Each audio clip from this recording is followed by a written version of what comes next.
Là-bas dans le monde, j'étais lié par le péché. Là-bas dans cette cité, j'étais lié. Bien-aimés frères et sœurs dans le Seigneur, bonjour. Je suis Carlos Rekandé pour 5 minutes avec Jésus-Christ. Immoralité, les rivalités.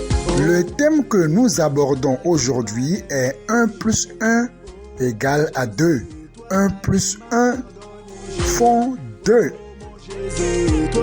Dans le livre de Ecclésiaste chapitre 4 au verset 9, 2 valent mieux qu'un. 2 valent mieux qu'un parce qu'ils retirent un bon salaire de leur travail. Car s'ils tombent, l'un relève son compagnon, mais malheur à celui qui est seul et qui tombe sans avoir un second pour le relever. Bien-aimés frères et sœurs dans le Seigneur, 1 plus 1 font 2. C'est pour parler de l'union qui fait la force, l'union qui conduit donc à plus de force et à un gain profitable. Aujourd'hui, plusieurs personnes préfèrent évoluer en solo et malheureusement, même dans le corps de Christ, on observe cela, des pasteurs qui veulent évoluer en solo, qui ne veulent pas partager leurs défis avec quelqu'un jusqu'à ce que finalement ils subissent des choses terribles.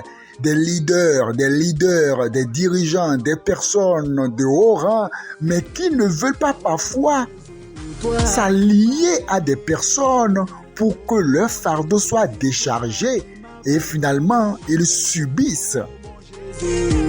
1 plus 1 égale à 2. Nous voyons clairement que Jésus-Christ, malgré qu'il est le Fils de Dieu et qu'il est Dieu, il s'est fait entourer des disciples, des personnes qui l'accompagnaient partout, des personnes qui partageaient sa vision, qui œuvraient pour lui dans la mission.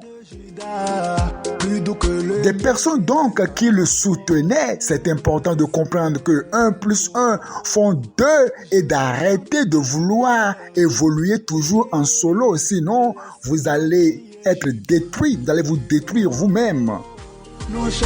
Au boulot, il y a des personnes qui aiment toujours jouer aux connaisseurs, des personnes qui ne veulent jamais s'allier à d'autres personnes pour apprendre davantage. Ils sont les tout-puissants, les grands connaisseurs, les hauts connaisseurs, des personnes qui ne voient jamais l'importance de s'unir avec d'autres personnes pour connaître davantage, pour apprendre davantage. Ils oublient que 1 plus 1 font 2.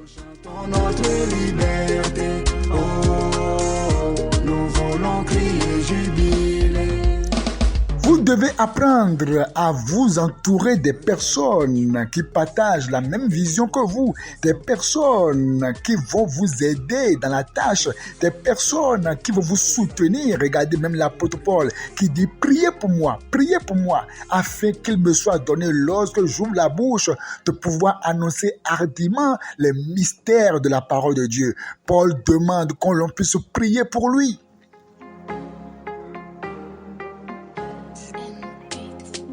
Là-bas dans le monde, j'étais lié par le péché. 1 plus 1 égale à 2. La parole déclare que les projets échouent faute d'une assemblée qui délibère, mais ils réussissent quand il y a un grand nombre de conseillers. C'est pour dire que vous devez apprendre à pouvoir écouter d'autres personnes vous parler. Vous devez pouvoir apprendre à écouter d'autres personnes pour gagner d'eux.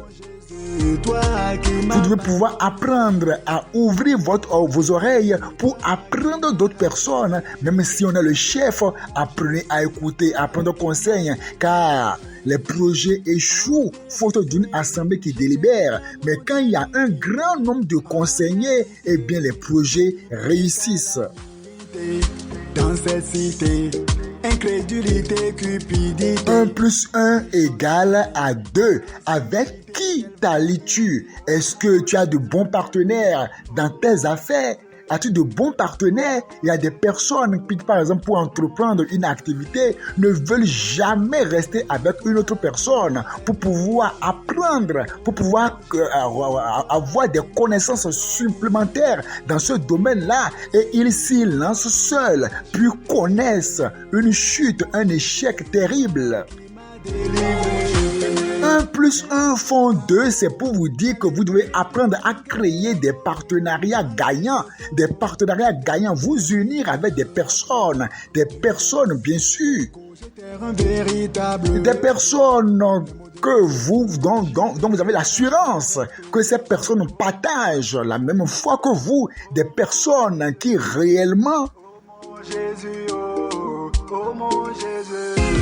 partagent bien la même motivation que vous, la même vision que vous. Marchez avec eux. Car c'est en cela que vous allez apprendre beaucoup d'eux et donc connaître un succès fulgurant dans ce que vous entreprenez. Apprenez à vous unir à des personnes, mais priez toujours le Seigneur avant de vous unir aux gens. Que le Seigneur vous bénisse.